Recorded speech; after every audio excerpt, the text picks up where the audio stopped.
Assalamualaikum, selamat pagi Bu Sari dan teman-teman sekalian. Saya Faris Fadila Fajar dengan NIM 120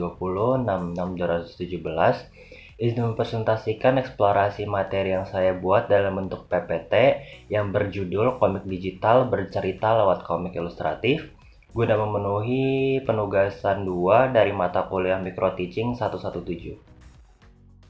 Pada materi yang saya buat kali ini, saya akan menjelaskan mulai dari pengertian komik digital, perkembangan komik mulai dari era cetak hingga era digital, jenis-jenis komik berdasarkan fisik dan genrenya, teknik dalam membuat komik, serta alat dan bahan dalam membuat komik. Pertama, apa itu komik digital? Pengertian komik digital menurut Lam dan Johnson 2009 merupakan komik sederhana yang disajikan dalam media elektronik tertentu, yang dengan demikian dapat dikatakan bahwa komik digital merupakan suatu bentuk cerita bergambar dengan tokoh karakter tertentu yang menyajikan informasi atau pesan melalui media elektronik. Penyajian komik yang berbasis elektronik memungkinkan guru dapat membuat cerita komik lebih menarik dengan menambahkan unsur animasi dan suara dalam penyajiannya.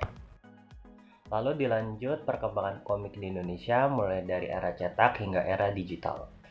Yang pertama, era cetak komik di Indonesia adalah dimulai dari periode 1930 sampai 2000-an.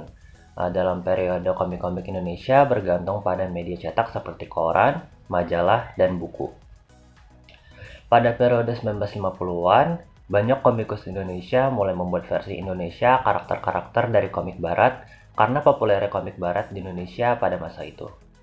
Di awal tahun 1950-an, menandai kelahiran pertama buku komik Indonesia. Komik pertama Indonesia yang diterbitkan dalam bentuk buku ini berjudul Kisah Pendudukan Jogja karya Abdul Salam. Lalu pada periode 1960-an sampai dengan 1970-an merupakan era kejayaan komik Indonesia. Pada periode ini, komik Indonesia beserta tokoh dan ceritanya memiliki ciri khas yang sangat digemari oleh masyarakat Indonesia. Lalu pada periode 1980-an, dunia perkomikan Indonesia memasuki masa yang suram. Serbuan komik dari negara lain seperti Jepang, Hong Kong, dan Eropa mulai mendominasi, serta dibarengi dengan berkurangnya karya komikus Indonesia yang diterbitkan. Dilanjut pada periode 1990-an sampai dengan 2000-an, pasca reformasi, dunia perkomikan Indonesia berusaha bangkit kembali dengan dibukanya keran informasi yang sebebas-bebasnya. Kemudian lahirlah era digital untuk komik Indonesia yang dimulai pada periode setelah 2000-an atau setelah reformasi. Karena makin mudahnya akses internet, banyak para komikus Indonesia masa kini lebih berfokus membuat dan menyebarluaskan karyanya secara digital. Dunia perkomikan Indonesia mulai bangkit kembali dengan munculnya berbagai platform digital seperti Line Webtoon, Shaya Comics, dan Komik.com. Lalu ada jenis-jenis komik berdasarkan fisiknya. Komik dapat dibedakan menjadi 3 macam, diantaranya ada komik buku, komik online, dan komik strip. Berikut penjelasannya. Yang pertama ada komik buku. Komik buku adalah salah satu dari jenis-jenis komik yang sudah cukup tua. Jenis komik yang berbentuk buku di dalamnya menampilkan cerita yang utuh. Umumnya jenis komik yang satu ini berseri dan satu judul buku komik sering muncul seperti tidak ada habisnya. Yang kedua ada komik online, merupakan salah satu komik yang sudah banyak ditemukan terutama di internet. Bahkan saat ini sudah banyak komikus berbakat yang mengembangkan kegemarannya di situs online tersebut. Lalu yang ketiga ada komik strip, merupakan komik yang biasanya hanya terdiri dari beberapa panel gambar saja. Akan tetapi isinya sering mengungkap sebuah gagasan yang utuh. Umumnya komik strip juga hanya melibatkan satu fokus pembicaraan, serta gagasan yang disampaikan umumnya tidak terlalu banyak. Kemudian dilanjut jenis-jenis komik berdasarkan genre.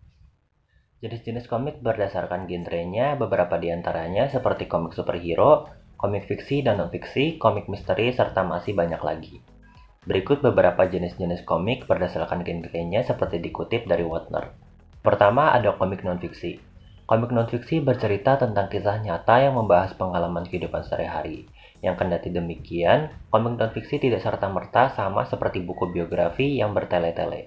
Yang kedua ada komik fiksi ilmiah yang melibatkan pembangunan dunia futuristik, di mana kisah yang ada di dalamnya selalu menekankan pada perjalanan waktu, eksplorasi ruang angkasa, alien, serta teknologi canggih.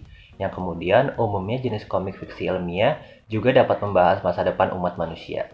Yang ketiga ada komik superhero. Jenis komik yang laris manis di pasaran yaitu genre superhero merupakan jenis komik yang selalu menghadirkan cerita dengan ilustrasi gambar yang apik, seperti keberadaan manusia super yang bisa terbang, penembak jaring laba-laba, atau berlari dengan kecepatan cahaya untuk menyelamatkan kota. Yang terakhir yakni komik misteri. Komik misteri merupakan genre yang memang bertujuan untuk membuat pembaca penasaran. Pasalnya, tokoh dan dialog di dalamnya secara terus-menerus akan menantangmu untuk memecahkan pertanyaan terbesar dalam cerita. Saat membaca komik jenis ini, kamu juga akan merasa sedang mengartikan dan mencoba memecahkan kejahatan atau anomali dalam cerita. Lalu ada teknik dalam membuat komik.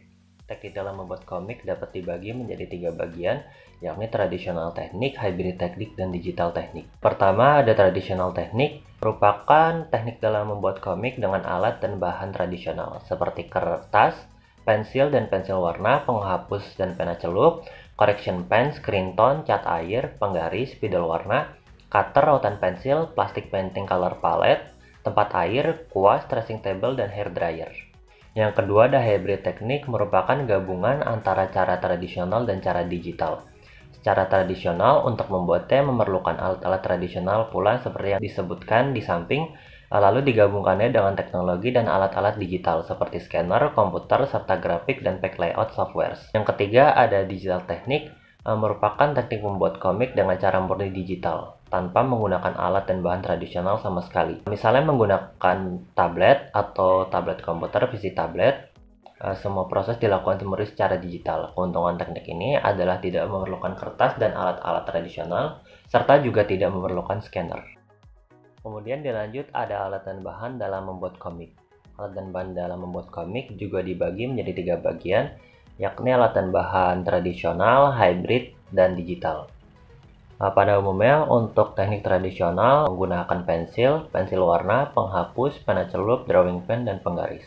Untuk teknik hybrid, sama seperti teknik tradisional, namun dibutuhkan digital scanner, komputer, dan software. Dan yang terakhir, dalam membuat komik digital diperlukan software, laptop atau PC, pen tablet, dan stylus pen.